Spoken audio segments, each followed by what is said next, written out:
Welcome to the Unfair Advantage series, where we explore strategies, insights, and methodologies to give you an unfair advantage. Now, if you have missed any previous episodes of Unfair Advantage, or maybe you just want to binge on topics that will improve your business and who knows, maybe even your life, you can check out Unfair Advantage recordings at www.advantageanywhere.com/videos. And if you'd like to register so that you're notified of all the brand new upcoming episodes, send an email to info@advantageanywhere.com.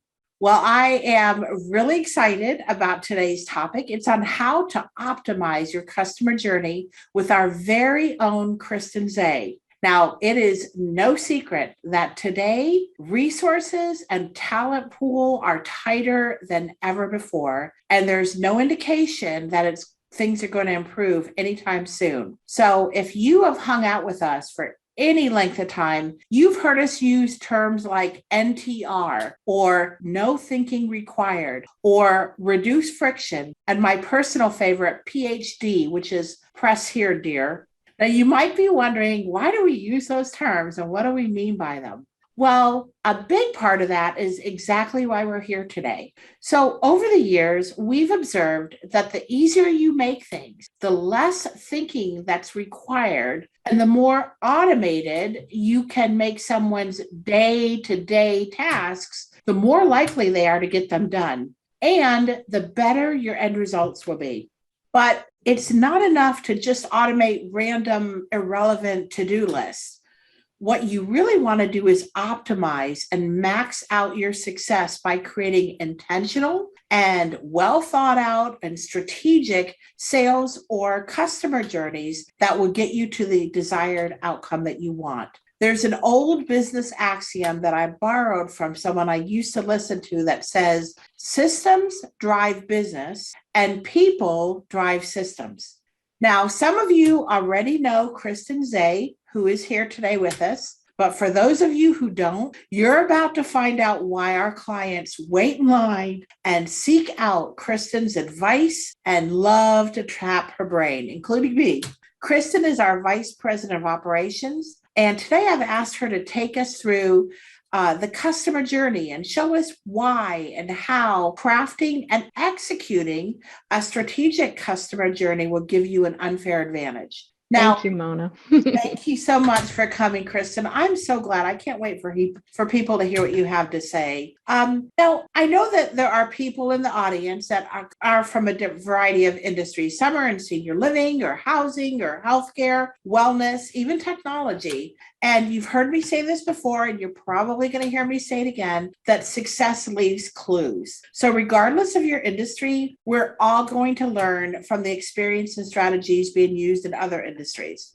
So again, thank you so much, Kristen, for joining us. I'm so happy you're here today. I do want to start off by just kind of setting the stage, what sales and marketing used to look like and what it should look like and it looks like now. The old model for sales and marketing is that marketing started first, and then once marketing got to a certain point, it was handed off to sales, and sales would pick it up from there. And it sounds good in theory, but the problem with that is that when marketing and sales are disjointed and they run independently of each other, things can go bad. So if marketing is doing automation and it's good, automation is great until it's no longer great. And I've heard so many stories of sales picking up the ball, working with a prospect, and for whatever reason, they're no longer a prospect. Perhaps they've passed away, or perhaps they've moved companies, and automation continues to use the nurturing or the automation in order to engage that prospect. And it just makes you look out of touch or maybe even embarrassed. Whereas the new model, marketing and sales work hand in hand. They actually work in parallel with each other to continue to support one another. And the salespeople always have ultimate control over the marketing messages and can adjust them or stop them as necessary. So I wanted to kind of set that stage as we're talking about the customer journey. And Kristen takes us through some of her experience and some of her ideas and things she shared with clients. I just wanted you to keep that in mind, that what we're talking about is marketing and sales working together, hand in hand, for the ultimate goal. So hopefully that made some sense. Kristen, I want to kind of start off with obvious question, which is, how do you define the customer journey? I know when we use that term, every person on this call is going to have a different image, but I think it's important that we kind of define what we're talking about when we refer to customer journey. Customer journey simplified is the documentation of those stages of interaction with a customer. Very simply, it's a step-by-step of what are the typical stages a customer would go through in that sales process. Now, I do use the word customer, I'll put that in air quotes, whatever term you use. If you might use the word client, or you might use the word subscriber or resident, whatever term you use, patient. I'm just using a general term of customer, but you want to document those specific stages of what that sales process looks like. Yeah, I think it's important that they understand when we're talking about customer, what we mean by that. And, there are probably people on the call who are saying, you know what, I've made it this far without a customer journey. I mean, do I really need one? Why is it important? Why do you need a customer journey? Well, let me reference back to the image that you were sharing with marketing and sales. Just like you said, the old model was marketing and then handed it off to sales. And that line's kind of getting blurred. But you also want that message consistent. You want consistent branding. You want everything to be seamless from marketing to sales. And so this process of documenting that customer journey allows you to put in, I'm getting ahead of myself, but put in those different steps and that same consistency throughout the entire experience. You want that to be seamless from the time they're a lead to the time they said yes and beyond. You want that to be a consistent message. Well, and earlier too, you were talking to me a little bit about why you don't want to leave that to chance. Do you mind sharing that with the audience? Sure. You don't want to have a lead go from being a lead to a sale and that it happens by chance. You do want to control that. You do want to have a process in place. You don't want to leave it up to the message that team member sent that day that happened to land in their inbox at the right moment. There are things that you can do to help that. It shouldn't just be up to chance that it all went the way that it was supposed to, and then you have a happy customer. You want to have a process that you can duplicate so you have more happy customers. Yeah, we all know when you leave it up to chance, there's a real good chance that it won't happen the way you want it to. Yes. Yeah. So let's talk a little bit about what does the customer journey look like? And I know you describe it as an onion, but you want to kind of explain that to us and let's kind of show them what you're talking about. Sure. So I will start by saying that your organization's customer journey is going to be determined by maybe your industry, the way your organization does things. There's not a universal fit for all customer journeys should look like this. So I'm going to have an example here, but please note that this is just literally an example for the basic steps. Some clients do more as far as steps and some do less. So this is a nice middle of the road example, but it does need to be constructed based on your organization. So there's an example here, and it's funny. There's pictures here for a reason, because maybe you have different terminology as you go through this. But the process for a typical organization would be that marketing would generate a lead, and then you have a team member or multiple team members that follow up with that lead. And so if we work from left to right, we have some kind of discovery where you're learning more about that individual or that prospect or that opportunity. You then work to engage them. Maybe you help them with some resources. Maybe you help them in their decision-making process. Then you move on to the next step, which would be, it's listed here as pre-tour, pre-demo, pre-consult, getting them familiar with what you do, getting them to take that next step, and getting them to engage with you to actually give you the opportunity to show what your organization can do for them. The next step after that is a post demonstration. So whatever it is that you've shown them, this is after the fact. This is for when they haven't said yes and signed the bottom line, but they are now fully aware of what you do. So that's the step before they would close and say yes, whether that's signing up, subscribing, purchasing, moving in, whatever that might be. Really, it can go even beyond this. Maybe you have a retention step, or you may have a referral step where you've got a happy customer and now you want them to share that with other people. So again, generic, maybe 5 steps, but do think of it through the lens of your organization and what your steps might be. Yeah, that's really good because these kind of are the high level of what maybe a typical customer journey looks like, but for each client, for each industry, they change. And that's perfectly okay. So this is high level. Do you want to kind of dive down into some of the details of what that can look like? I know this looks a little bit like an eye chart, but maybe you can make sense of it for us. So this is an example of taking those same 5 steps and building them out a little bit further. Like I mentioned earlier, it's kind of like an onion. First, you want to identify those basic steps, and then you want to drill down into different steps or tasks or events that can happen in each of those sections. So maybe you just focus on a certain segment and you break it down. So if we look at the example here under discovery, the first item is a call with a script. So wouldn't it be great to have maybe 3 to 5 questions you asked every lead, and that if you were doing that and your team members were doing that, not only would you obviously have some well thought out questions, but you'd get some pretty good answers and answers you can work with. They can then dictate how the whole progression goes.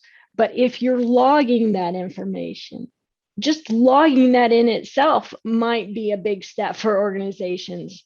But if you especially have a team member that has been with you for a while, maybe one of your seasoned members who has a good track record of turning leads into sales, they probably have these questions already determined. So work with them, extract that information, and use it across the board. So there are things, if you drill down, that your organization already has, already does, letters, emails, scripts. Believe it or not, they're probably already there. You just need to define those diamonds. Yeah, I'm looking at this. If I saw this for the first time, I might be overwhelmed because this is obviously not something you throw together on a cocktail napkin after a couple of drinks. I mean, this is something where you burn up some brain cells, you roll up your sleeves and actually dive into thinking through it. And obviously the payout for that is really good. Just a shameless plug, this is exactly what we built into Advantage Anywhere so that our clients can work with you and your team to build all this out based on some best practices that we already know, some metrics that we already know, and build those out so that your people can literally follow the yellow brick road. Is that right, Kristen? Yes, it does take some work, but I think the payoff is huge.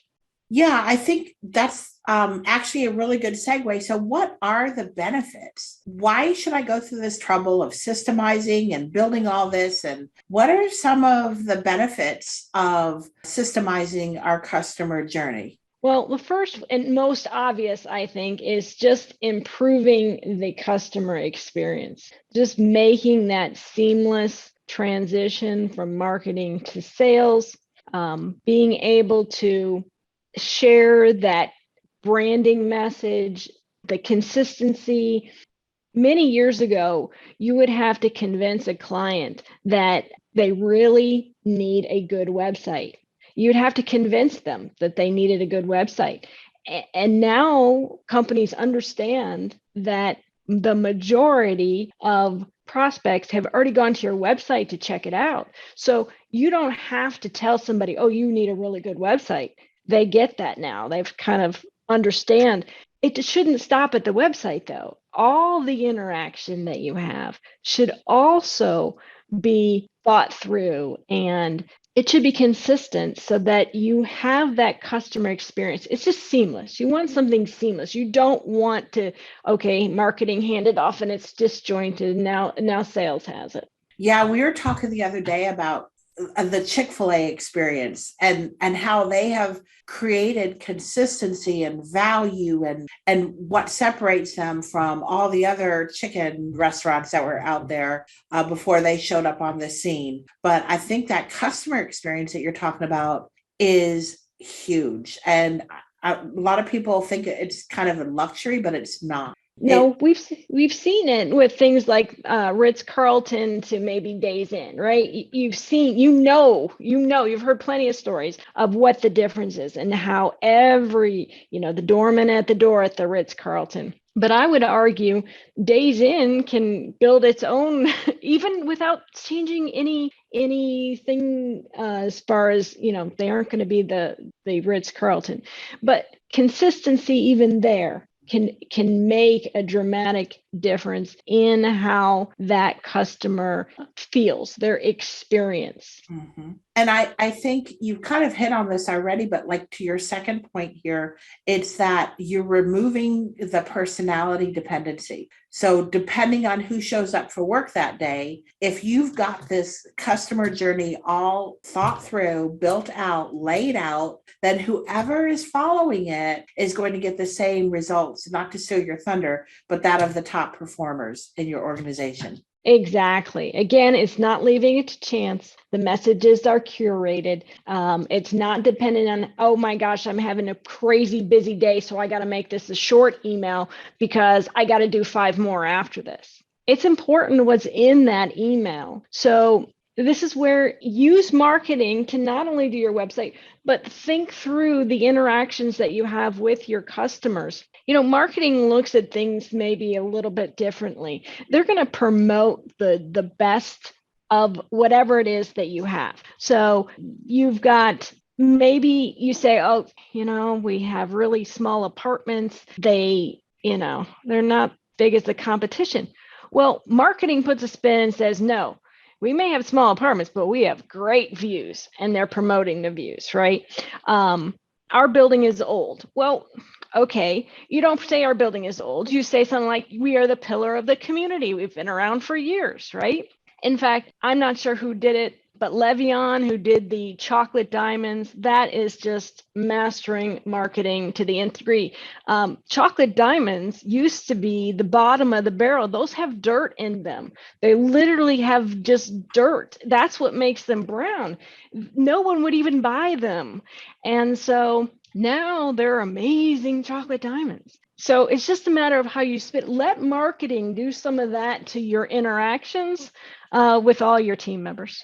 Yeah, that's really good. And that's really what elevates someone who is just randomly doing things from someone who's got a plan, who's thought it through, who's built the processes and continue to wow their customers day in, day out, month after month, year after year, regardless of what's going on in the economy or in the world around us. So those exactly. Yeah, those are great benefits. So okay, let's say that you've talked me into this, Kristen. I'm going to do this. I see it. What can I expect? So what are some of the things that I can expect from creating a customer journey? What's in it for me? So you not only, and I think first and foremost, and maybe it's because I work with different clients all day long, but just bringing on new team members. You can cut that time to onboard somebody in half because you have thought through what should be a resource at that period or that stage. So this new person doesn't have to try to figure that out or go through bumps in the road to get to knowing what to do. You can serve it up and say, here's everything that you should do at this stage. Pre-made, pre-thought through, definitely half the time on training and onboarding some new team member. Referrals, I think that's obvious. If you have a seamless process from a lead to a sale, and that customer is happy, they are going to refer your organization. Just very simple. You do good for them, they're going to come do good for you. So referrals, definitely increase those referrals by 10%.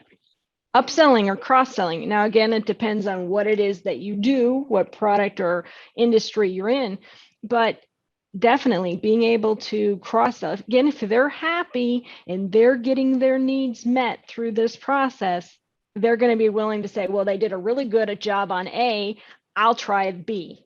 So definitely your marketing ROI, definitely. If you're doing this right, you should have more leads or more prospects, and more prospects leads to more sales. Better conversion. Exactly. Employee engagement by 25%. That's a big number. But if you have your team members working with happy customers or clients, they're going to be happy.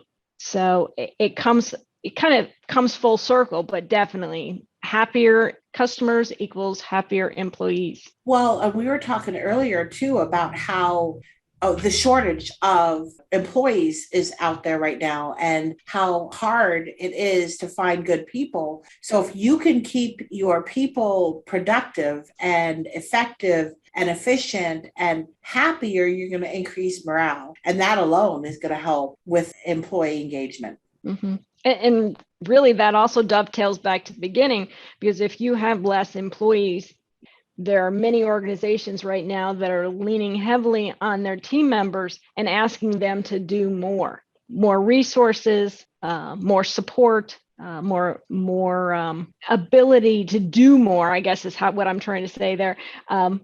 Give them the tools to do more. If you're going to have them do more, give them the tools to do more.